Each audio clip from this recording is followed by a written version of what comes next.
You're listening to Inclusive AF with Jackye Clayton and Katie Van Horn. Hi, Jackye.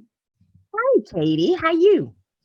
I'm living the dream on this fine Sunday morning in Arizona, where the temperatures are currently 77 and getting up to 88. So after this, I will be over by my pool if you need me. The end. Well, I'm living someone's dream. For sure. I have donuts. Yes. Donuts are necessary on a Sunday. Not quite a pool, but donuts. I drove past a Krispy Kreme yesterday, and they're like, most of them are gone from Arizona. And I was like, I remember getting those when I first started selling at Adecco, when I was still at Adecco. So selling talent and contingent workforce. And I remember getting those for clients all the time. And your car would smell like Krispy Kremes for like a week after that. And you'd be like, I feel like I might vomit. I'm not sure. I'm not sure what's happening. All right. So this is the Inclusive AF podcast. Welcome. Thank you for joining us. We'll quit talking about donuts now. We're hot and ready. We are so ready. Woo. It's like Krispy Kremes.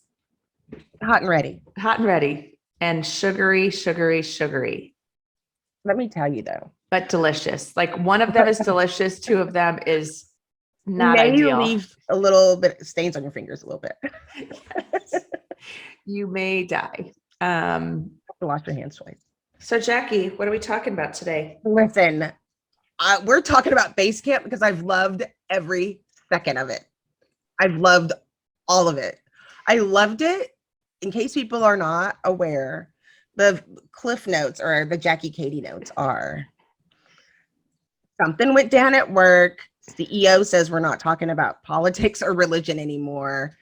15 people Any said social justice issue will not be discussed. Anything hard will not be discussed. Anything that actually affects people will not be discussed. That's right. That's not quotes. That's my interpretation, but that's what he said. That's the Jackye Katie notes. And then people said, fuck around and see. Test me. It'll be fun. Like, say it to my face and left. Apparently, there was an internal meeting that said you can leave 6 months severance, no questions asked. Mm-hmm. But what was interesting, because me and Katie are both on Twitter all of the time. We're on Twitter, and you kept seeing people popping up saying, I'm leaving after 17 years. I'm leaving after 11 years. I'm leaving after 5 years. And I didn't realize there's still a small group. So 30% of their workforce left. They lost a third of their engineers. Yes. And then I think other folks started following suit. Their CMO left. Yeah. I don't know if you saw the actual visual of like the engineering team, and they crossed out folks and you're looking at that and you're like, oh my goodness gracious, like they're going to be in trouble, like just from a work, like let alone what they said. And it was horrible, but also like, oh, Nelly, this could really impact Basecamp in a not so great way. So. But then also a friend of ours said, I wonder how many people that were underrepresented or disenfranchised had to keep their job. And then we looked at the list. We're like, oh yeah, not a problem. That's not, nope. Didn't have a lot of diversity, which was honestly probably part of the reason why the CEO thought that he could say, we're just not going to talk about any of the things that are affecting our fellow citizens at work. Well, so dumb. Here's the thing. I would caveat by saying affecting everyone, period. Like this is impacting people of color in a horrific way.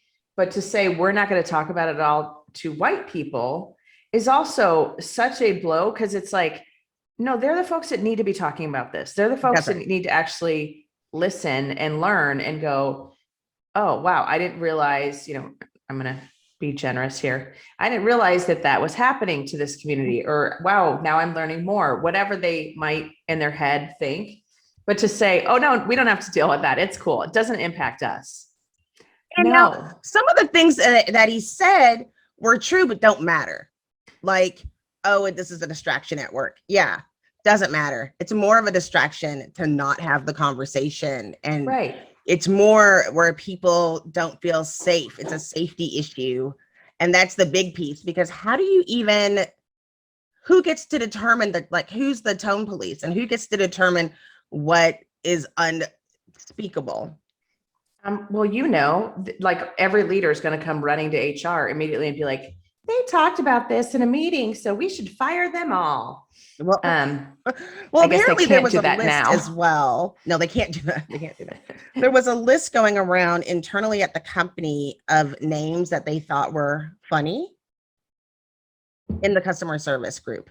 And so, of course, when they looked at the list, they said that they were like ethnic names. And then the CEO was like, there was only like 8 Asian names on the list, which I was like, oh my God. Yeah. Oh, okay. Yeah. That makes What's it better. happening? Yeah. You just like, you have delusions of grandeur to the point where you honestly thought it was so right. Like, he wrote information about it that's still up on their blog internally about their people, which I feel like besides the fact that I already think that enough white men are completely delusional in delusions of grandeur and worth to feel like they can share information like this. It's particularly interesting because this is not a startup. They've been in business for over 18 years. Right. And they're in the heart of it, because I believe they're in Silicon Valley, or that's where their headquarters is. Maybe it's Seattle. I think they have a distributed team. But like, yeah, how can you be so tone deaf and oblivious? Like, that to me is like the excuse that we'll hear, and it kind of is already what we're hearing from them. But I think it's also we don't believe you. Like, yeah, you can't be that oblivious to what's happening in tech, to what's happening in the communities that are surrounding you, that could impact all of your employees, and specifically your people of color. Well, like, you can't be that dumb. People are dying in India. We're not going to talk about it. Asians are getting like beat up and killed in the street. We're not going to talk about it. Like, Black Lives Matter, we're not going to talk about it. Okay, so what are we talking about? Like project management software? Boo. That's the only thing you're allowed to talk about. Yes, the only thing. So we're not supposed to connect with humans. No, we don't. Well, it's kind of that whole, like, we don't care what you do after work, which sets a very different tone than it should, in my opinion. And I don't mean like, hey, let's, get them if they go to happy hour and do something stupid, but more the, how do you not care about your employees and the life that they, like, I just spoke to a gentleman this week who was talking about the fact that he lives in Minneapolis, and his wife will not allow him to run at night. Now, this is a big guy. Like, he, could take care of himself if something occurred, but the fact that his wife is like, absolutely not, you're not going outside after dark to run. And, that is the type of fear that people of color are facing. And yet we're treating it like, oh, well, no, we don't care. That's not our problem. That's you after work. Like, what? Right. That's not the message you would ever want to send to an employee. So it's just fascinating. I found it, it's fascinating, but it's just incredibly stupid. It's like, here's the thing that if people are listening and they're talking to their CEOs, like, we know that internally we're just a microcosm of what's going on externally from our offices. And in order to care and nurture your employees, real life creeps into those spaces. And so we need to support our employees because there's a lot of stuff going on that are creating people to be distracted. So, but if you feel safe at work, you're able to get through the day into a safe space. It cannot be an unsafe space. And that's already the problem with Black and brown and gay and trans. And hey, you just muted yourself. Jackie's gone on mute. She's finished talking. Funny. How did I do that? I don't know. You decided you were done talking to us. God just going to talk to yourself for a minute. I did. Sorry, please continue your thought. Whatever I said. Oh no, I'm done. Okay. No. But you have to support, it has to do with safety. So you have to support your Right. people and recognize that they might be going through some stuff, because there's a lot of stuff to be going through right now. Absolutely. And I would also say it's kind of like, and I don't know if you ever kind of heard this analogy or have experienced this, but one of the things like for benefits and for comp and for some of the departments in HR, it's also the don't let your employees be distracted because they have to go file 45 pages of paperwork because they had a baby or because they had to take a mental health leave or whatever it might be. Like, don't put that additional stress on them. And so it's like as easy, as streamlined as whatever that you can make it, do that so that people can focus at work and aren't, oh my gosh, I have to get this from the doctor. I have to do that, whatever. But that is more like, again, kind of the well-being of your employee and making sure that they have the resources. Like, hey, if someone in HR can help them do the paperwork in 5 minutes, they would probably take them hours to get done. Let's do that. Let's sit down with them and walk them through it. It's not a huge deal. And so things like that, that's also what kind of comes to mind is the lack of awareness of how saying those words will impact your employees and they will be not focused on work. So you made the statement, hey, they said in there, something about we want people just to focus on work. No, you're creating a barrier. And so now all they're going to think about is, wow, this employer doesn't really care about me. This employer doesn't really give a shit that, I'm going through stuff and I'm dealing with life outside of these four walls that's coming into these four walls because of what I'm dealing with. So yeah, it's bananas. Well, and it says they don't care about their whoever purchased their product, because they said we're about money, we're not about politics, and we're not like social justice warriors or whatever. And it's just stupid. That's it. It's the whole, you can't sit by the sidelines and decide, yeah, we're not gonna do this. Like, we're not gonna participate. A lot of people do that. This is the thing. A lot of people do that in a different way. Like just by saying we can't talk about politics at work. And then what they deem as politics are things like, I don't know, did you get your COVID shot? Or, are we going to work it back in the office? Like all of those things kind of lead back to those places. And so it's like, let's just not talk about things that are impacting the world and just talk about ourselves. Yeah. Navel gazing. Nasal gating. Oh, is that like mountain climbing? I think I need more coffee or something. I'm not sure. It's been a morning. Yeah, I think the navel gazing route is always really productive for a company and really makes them sustainable long-term. So sustainable is the word I was looking for. Thank you for that. Yeah. Sustainable totally of assholes, just sustaining not their actual product, which will be like even that, like we need to let this one go because I am just going to get more frustrated. It just was a dumb thing, period. And so I think I think what would be good to talk about is like, how do you navigate these conversations at work when things come up at work? This isn't a situation where nobody can sell their kids wrapping paper at work because we have to support everyone or whatever. Right. I think it's important to have different discussions. I know one person that I spoke to last week said that they have like real campfire chats, like open forum discussions about things that are going on, like how are you feeling kind of things going on at work. I think it's always important to have somebody in place who actually knows how to navigate and deal with some of these situations. But I think it's important to have a place where people can feel safe if they are wondering if we can rally to support an employee, how can we do that? One of the things I've been researching this week in particular for CCAT was just what can we do with our veteran filters? What can we do to help veterans more? And I think about that. I was thinking like, wait, do they help any of these veterans? Because there's so many things crossing over, trying to understand the life of someone who serves our country and how we can bring those into the fold.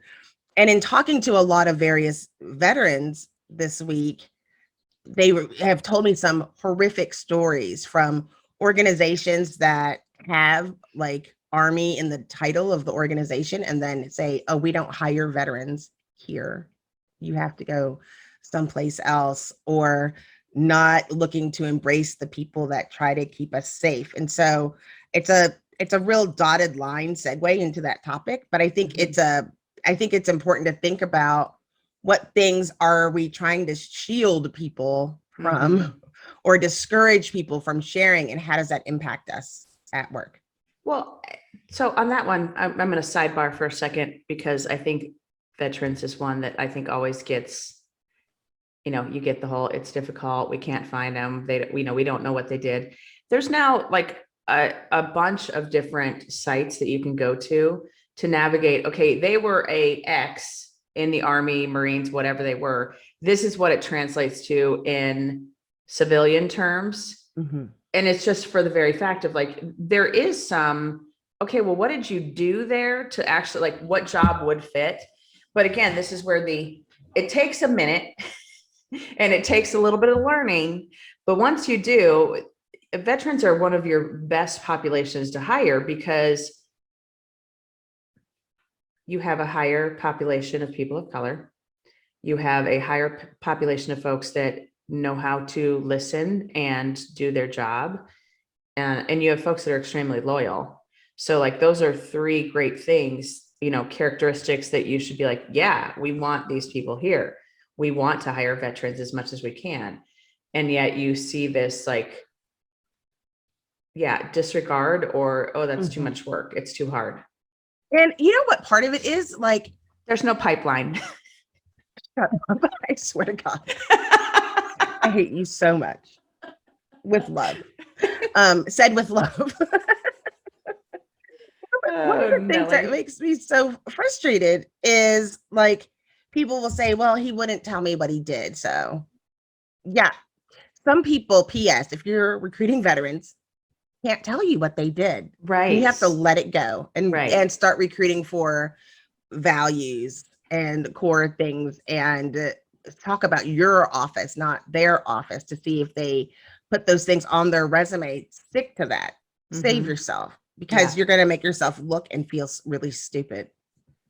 So, and I think there's another group there that's like, Indigenous peoples are so disregarded for, what they can bring to an organization.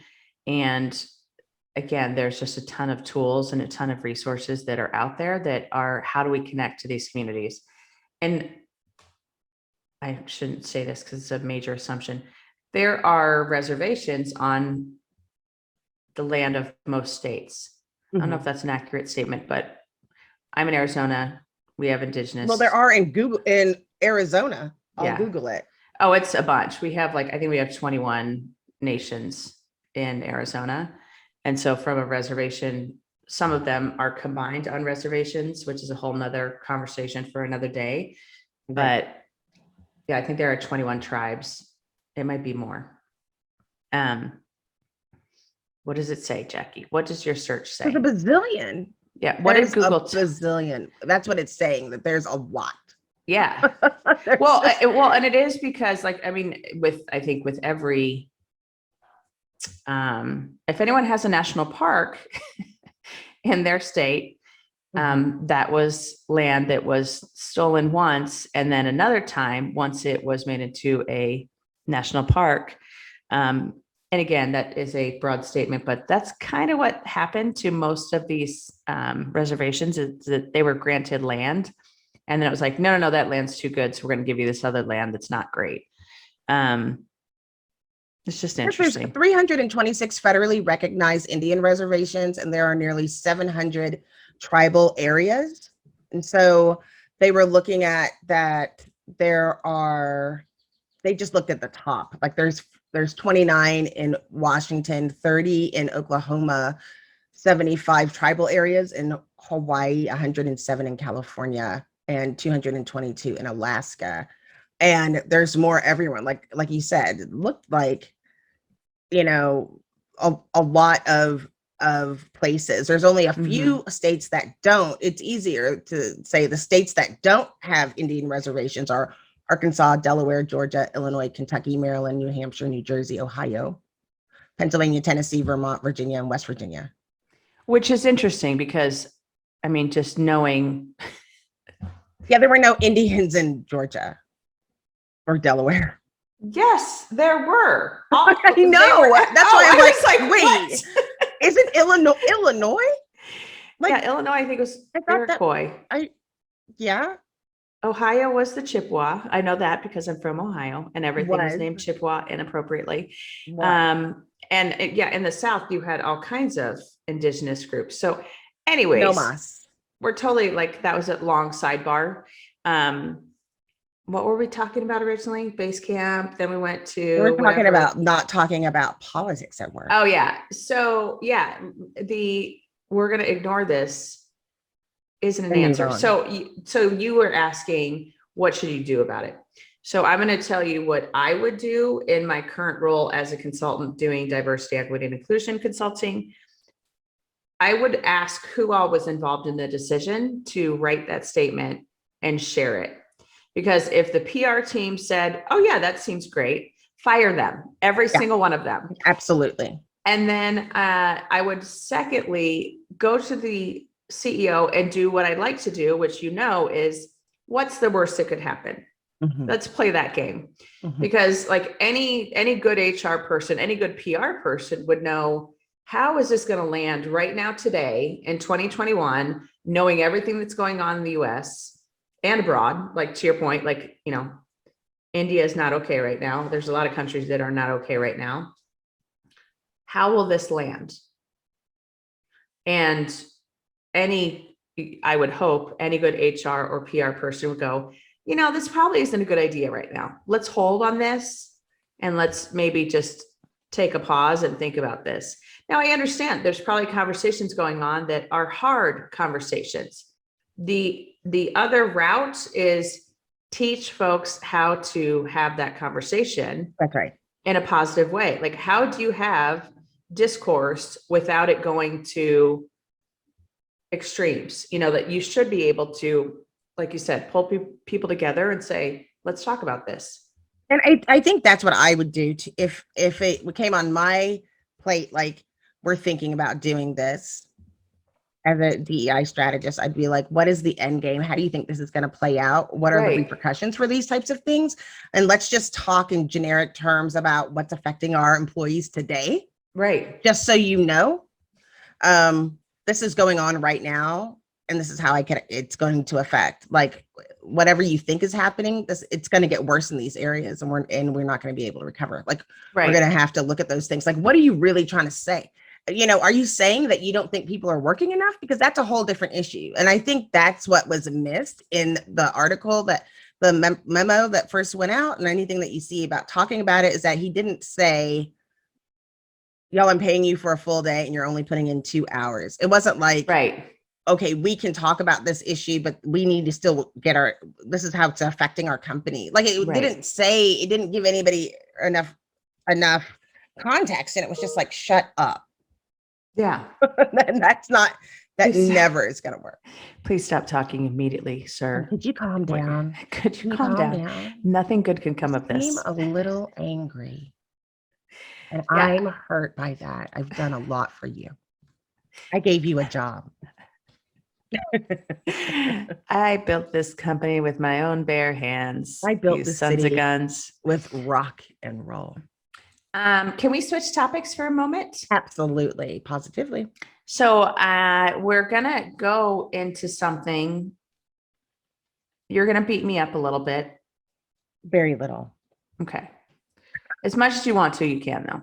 Very obviously. Cool. Feel free. I will take it. I love it. Yeah. White people doing diversity, equity, and inclusion work. Yeah. Thoughts? Katie, why are you doing this work? You bastard. Stop it immediately. No, this is the thing. Like, I will notice, Okay, this is going to sound really creepy. There are people that I know should not be doing this work that just happen to be white women. Like, it wouldn't have mattered the race and or gender. They shouldn't be doing this work. They read one book and saw one docudrama or something and decided they were experts. Shouldn't do this work. But I feel like, I feel like it's not fair to we're trying to not generalize all of these various people. And I think that it's unfair when you say, I need you to reach your people. Like, I can't tell you, like, even as open and transparent as we are, I can't tell you how many times where I'm like, Katee, these are your people. These are your people. Get them in line. You need to talk to your people. I just know that people have given you, I'm sensitive to the way people respond to you, but people have responded that white women should not talk about diversity and inclusion and they're taking space.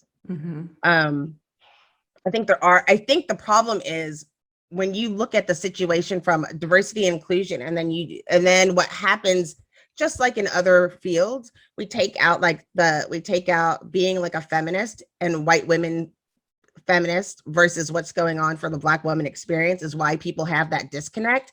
Because historically, when you look at these groups that have women in them, the majority of white women stop as soon as their needs are met, right? Which are outside of Black and brown people.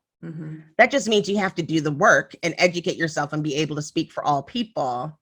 Because the other flip side of that is that diversity and inclusion is not just Black and brown people and not just female people. So that's where I'm like, what are you talking about? I would agree with that. And I think the other piece, and you know this because you've been roped into situations, I don't speak for everyone. And I know I don't have the experience of everyone that I'm creating awareness about and all of those things. And so I love having folks that have the lived experience come and talk to my clients or come and, do some sort of workshop with my clients, because I think it's so critical to have that type of space where, you have been a part of a year-long program with me with a client, and they've now spoken to multiple groups. And we did focus a little bit on race for a few months and, some of the different pockets that are in Arizona and, who we need to be aware of and all that good stuff. But we're also diving into things like psychological safety. We're diving into things like power and privilege. And those are also really tough to navigate.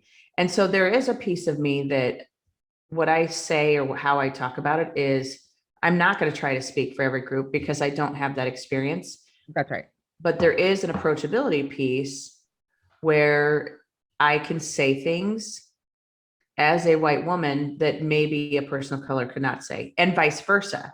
And people so it's say also, listen, people say stuff to you and I'm like, are you kidding me? That they would never say to me, which means to me, I'm so glad that they talked to Katee because they wouldn't have talked to me about what's going on. So there would not be a conversation, because there's been situations that I've been pulled in, and you can tell where even as we go through it, that people are hesitant or afraid of having real conversations. And the flip side is, I don't know why some of the people you talk to really not afraid, Katee. They really not afraid to talk to you about things that I'm like, somebody said what?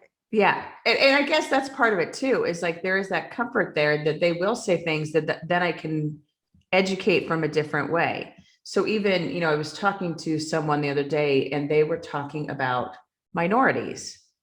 And that is one of my cringy words, like, because I'm like, well, actually they're not. So let's talk about that first. And so just even educating on silly things, or, not silly, but, things that are, for me, just common knowledge for like you. You should know better. Yes, you should know better, but they don't. And that's okay. And that's part of the learning.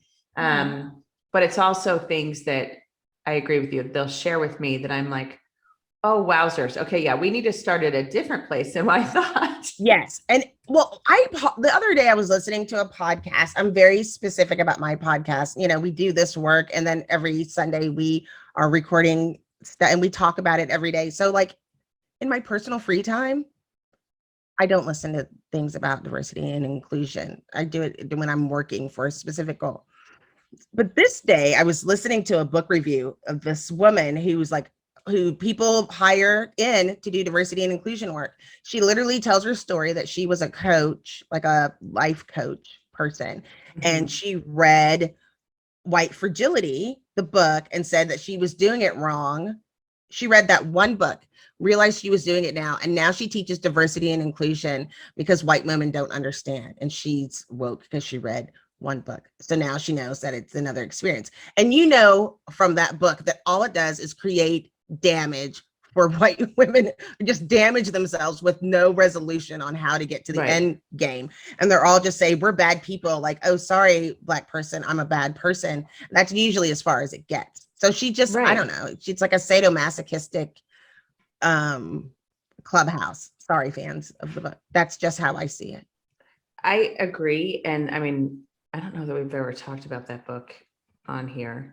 We've never talked about it. No, we've talked about, no, we haven't. Because it is one of those books that you are like, God, I wish this was good. I wish this was I wanted so helpful. Much for this to be helpful. Yes. And you're reading it and you're going, wait, what? Like, really? Yeah, this isn't helpful for anyone. But I also think for me, it's also there are so many good books from people. I mean, in movies, like you can watch Crip Camp and learn more about people with disabilities. You can watch 13th and learn about the historical context of imprisonment for Black men and women. You can learn about some of these different topics. And it's like that book is at best like junior level, you know, and at worst, to your point, like damaging as heck to people. So I agree with you. Like, I think there is the other one that kind of gets to me or kind of sticks in my craw is now I'm a diversity expert because I talked to someone who is gay. Now I'm a diversity expert because I have a friend who's trans. Now I'm a diversity expert because I'm married to someone who's a person of color. And you're like, no, that's not how life works. Like, I can tell you, my husband is no diversity expert. He might be. You just don't. Show is not.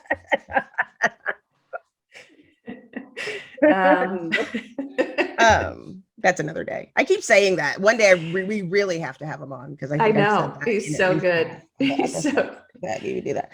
But I do feel like that, to me, if you looked at like Hood Feminism, is a book that I love because I feel like it gets to the point to talk about women, the battle between white women and Black women, like legit. If you go through history, and that's the whole thing that I think is an important part, specifically if you're going to be a white woman going into this space, because you need to learn. I think white women don't realize their own bias against Black women, that all women are not included in a lot of the narrative.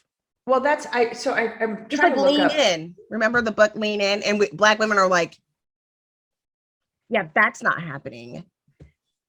But from that, we got the memo from Minda Hearts. So I will say that book was amazing. And it is like you almost have to have like that example is a great one of you have to have like a counterbalancing book from women of color. And you're like, why can't we just, so I was reading a book. I'm trying to look it up right now and I'm not reading it because I'm doing Audible. So not really reading. That's a lie. I lied to you. I have books all over my desk. Yeah, I have so many books in my library of Audible. It's not even funny. But Invisible Women by Carolyn Criado Perez. I might be mispronouncing that a little bit. Her book, like, and I don't remember what section it is, but she was just talking about the white women versus women of color. And her whole point was like, you know, even the suffragettes, like they were white women who were like, no, no, no, we don't want you Black women to be with us when we're doing this. And so they actually like snuck into the back of the line at, during a parade and, things like that, that you're just like, how dumb are we? Mm-hmm. As a white person, like how dumb, like right now, I think there's such I feel like it's positive, like partnership between Black people and Asian American Pacific Islanders. Like they're all kind of coming together to work together on these horrific acts that are happening to them. And that just feels so good because it's like, yeah, you get it. Like you get that it's like, if we're all in it together, we all win versus I'm going to go do my thing. I don't want to be involved with your thing. No. And it might not be the exact same issue, but it is definitely like, we want equal rights. We want to be accepted and left alone. And so, yeah, I think there's just so many ways that we could do this better. But I think it's the bandwagon effect is kind of just driving me crazy right now because Right. these folks that I've heard speak in the past, and you're like cringing the whole time by how they're speaking about different groups. And then now there's some king or queen of diversity. And you're like, I can't. I'm gonna say, and I don't know if you've read this yet. I'm gonna recommend heavily, and we'll put it in the show notes for reals. Because sometimes I say gonna put it in the notes, and I didn't get it in the notes. I forget. But I am going to do it this time. It's a book that's called A Black Woman's History of the United States. And so, it goes back, I think, 1600s forward, and it prioritizes lots of voices, but it talks to enslaved women, freed women, religious leaders, queer women, women who lived outside of the law from the Black perspective of the navigation through the United States. And I feel like that should be almost like, if you're going to go into this work and you want to make sure that you're doing the right things, that you don't forget this lens. It's important to know, because that's the other issue that I think comes up. And I think this is fair. This is like a debatable issue that you might think doesn't count. A lot of what you see when we're talking about diversity and inclusion, they aren't understanding the message and the goals of which we're trying to meet. Like when you talk about, when they say vendors, like diverse vendors or minority businesses is what you hear a lot.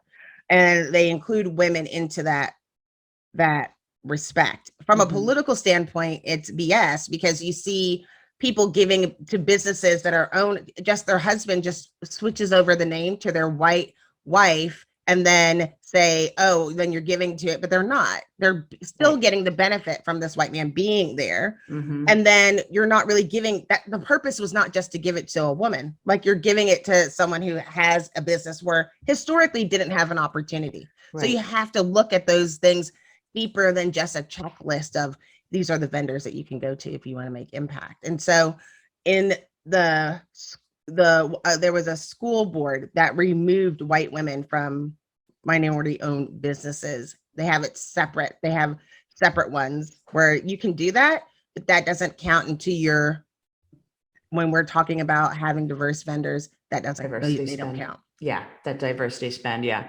And it's funny that you say that, because I'm actually right now building out how does D&I impact every department in your organization?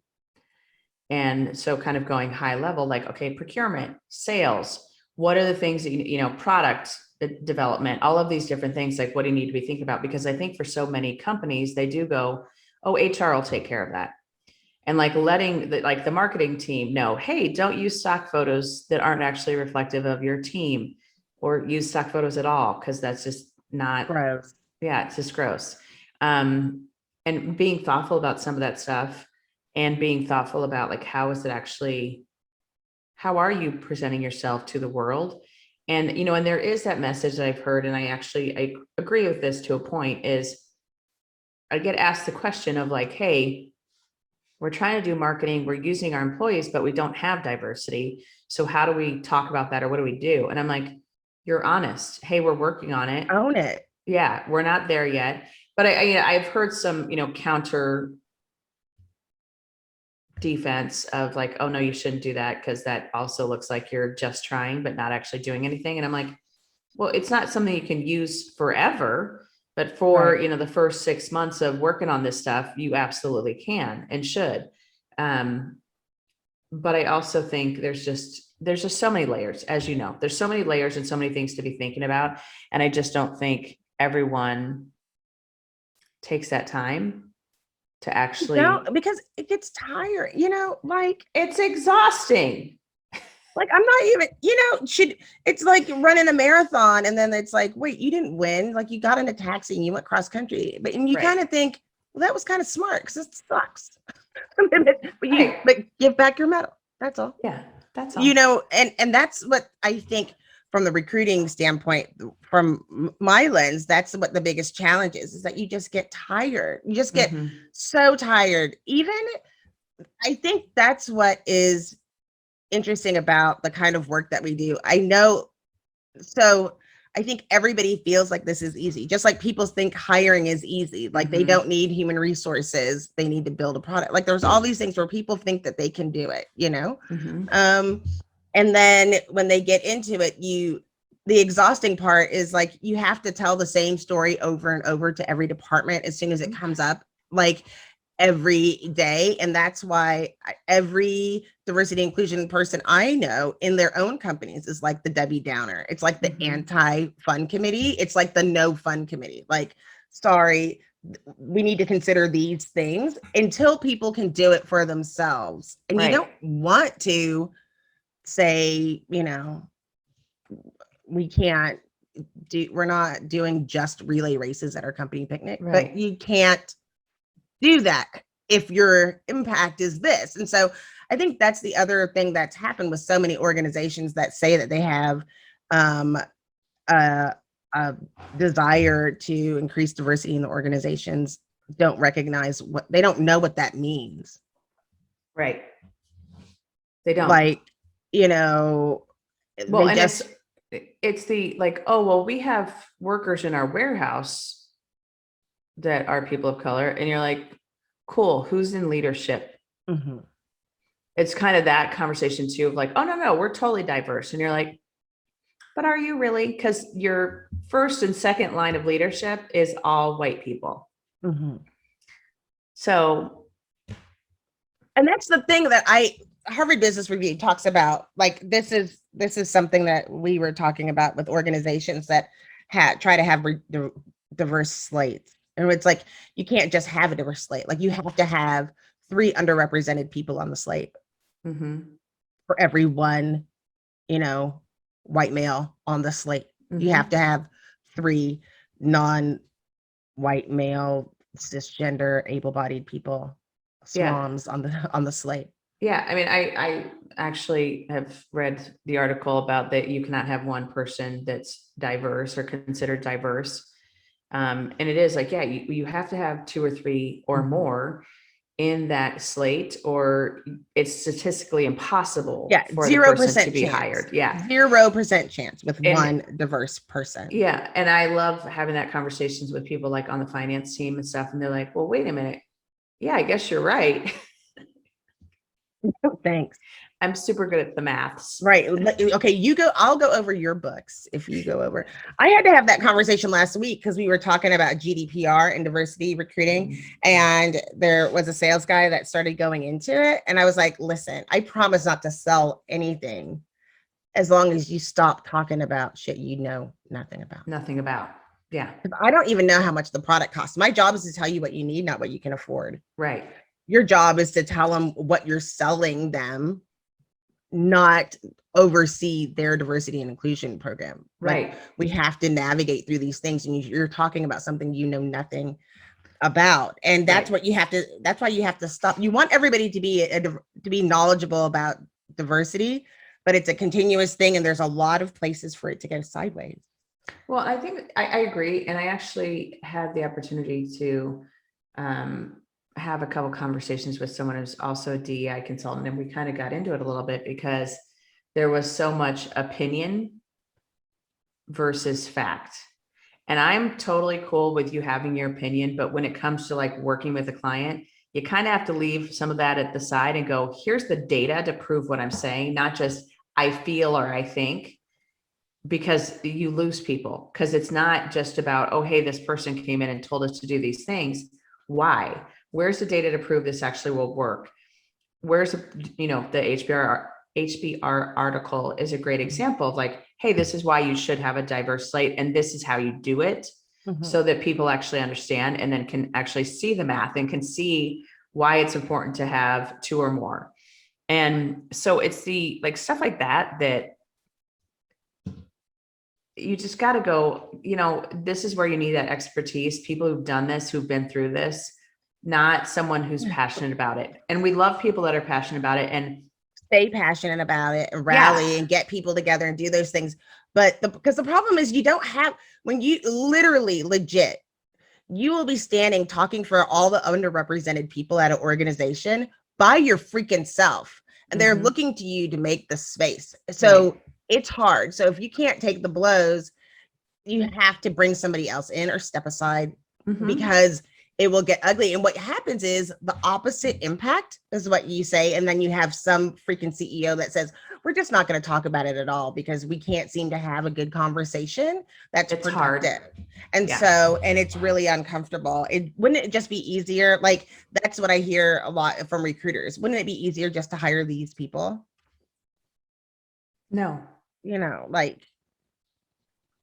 Just to get butts in the seat. But I thought you were doing something a little different than that. Yeah, I thought you actually cared about this and wanted it to be a sustainable program that we actually implemented forever.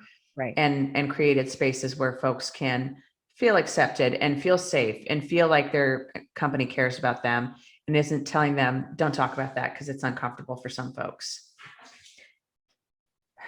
It's uncomfortable for us too. Somebody told me that the other day. They're like, oh, you're so strong and so confident when you go in there. I was like, no, what? No.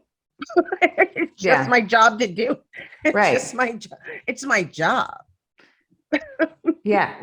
And it's so also I take it very serious. Well, and you have to be the expert in the room to be able to get folks on board, and you have to know your stuff because like the joke I always, maybe this isn't, it's funny to me. I was about to say, is it funny, a joke? It's funny to me. So that counts as something. When you talk to the CEO, you're talking about bottom line results and, why this will impact their brand, all of these different things.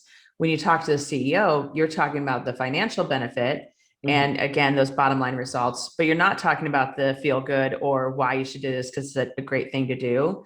You're talking about the numbers. When you talk to the chief operating officer, you're talking about, okay, how will this impact the product? How will this impact the people that come and work for you? How, and so there's certain things that you kind of focus on with each person to make sure that they get, why is this important to you and why? And that's what I was saying, like the department thing. I sat down and started thinking through it and I was like, D&I touches every single part of the company if it's done right.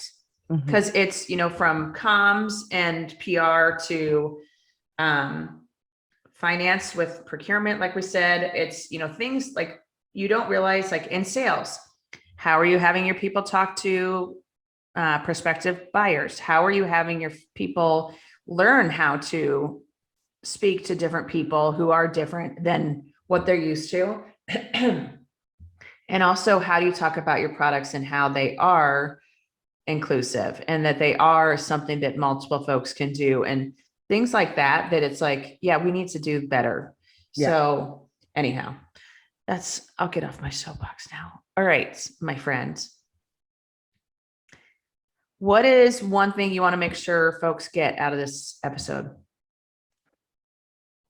Diversity inclusion work it's a study, it's a work. There are no set fast experts because we're always learning the journey, but it isn't a passion. It's taking the data, the facts, the information and sharing that information with clients. And so there's a difference between understanding the importance and becoming a spokesperson for all things diversity and inclusion. Awesome. Mine kind of goes along that same line. It's you have to keep learning, you have to keep growing because things change. Things are changing rapidly right now. If you talk about, some of the bans on trans acknowledgement in schools and you're talking about, things like did you freaking hear Kate? Sorry, different podcast.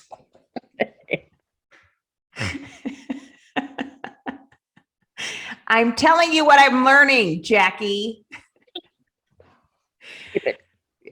Just bite your tongue. We'll talk about that later. Mute. I'm going to go on mute and tell everyone what I think. But I would also say this is hard work, and the pain and strain that you go through in a work week, talking to people and working through some of the stuff, and some of it you are going to go, shoot, I don't have an answer. And that's when you reach out to other experts who have different experiences than you do to go, what would you do in this situation? Or how should I talk about this? Like, I have one of my very dear friends, Angela Huey, who will be on the podcast soon.